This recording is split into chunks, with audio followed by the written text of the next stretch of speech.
Michel Audiard, quelle est pour vous la plus grande hypocrisie de notre temps? Je crois que la plus grande hypocrisie, c'est de nous laisser croire que les choses iront mieux, que ça va s'arranger ou que ça va changer, comme on dit maintenant. Alors ça, je crois que c'est une farce. Ça s'est appelé les lendemains qui chantent à une certaine époque. Ça, j'y crois pas beaucoup.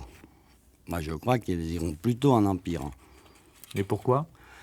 Parce que c'est peut-être une personnelle, j'ai l'impression que une certaine, oui, peut-être peut-être pas la majorité des gens, mais beaucoup de gens deviennent de plus en plus cons. Je sais pas à quoi ça tient.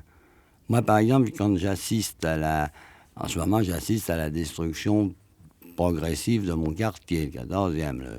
Le nouveau Montparnasse, c'est quand même une jolie dessus de pendule, hein, c'est intéressant.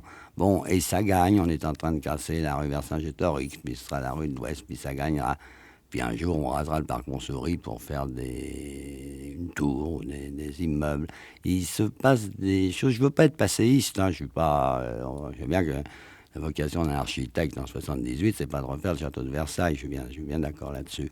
Mais personne ne les oblige à faire de l'hideux. Hein, ça, c'est pas. Je sais pas si vous baladez des fois devant le front de scène, mais c'est une attraction intéressante quand même.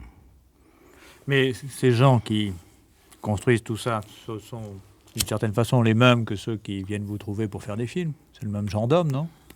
Mais si vous prenez la moyenne du cinéma, je ne suis pas sûr qu'on ne fasse pas des films de plus en plus mauvais, ou en tout cas peut-être pas plus mauvais, mais on tourne en rond.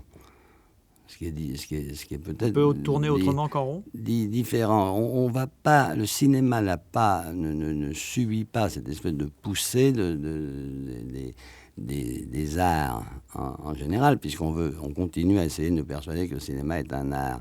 Pour moi, c'est beaucoup trop collectif pour être un art, le cinéma. Alors, qu'est-ce que c'est?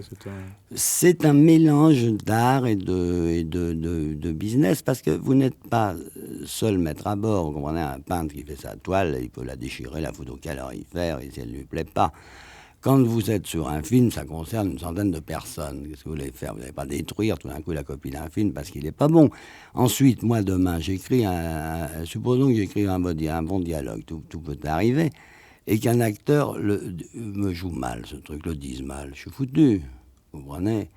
Et en admettant que l'acteur le dise bien, il est mal dirigé, la mise en scène est médiocre, le film ne sera jamais un très bon film. On est trop lié aux autres, c'est pas possible. Oui, on dit malgré les dialogues d'Audiard. Oui, et inversement, un grand comédien, si je loupe mon coup et que je lui écris un mauvais texte, il dira un mauvais texte. Vous voulez qu'il y fasse. C'est arrivé avec qui, ça?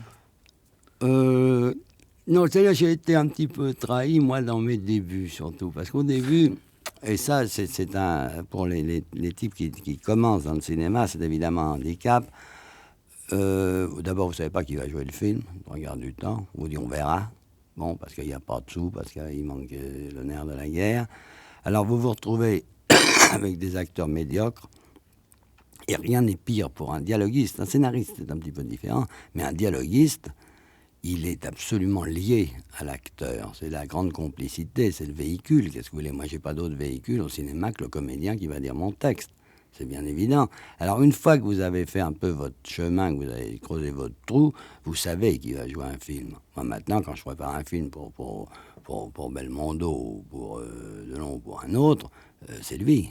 J'écris pour lui. Je sais où je vais. Tandis que quand vous êtes débutant, on vous dit, parce qu'il y a toujours un euphémisme, pour ça on vous dit il n'est pas libre. On l'a contacté, mais il n'était pas libre. Bon.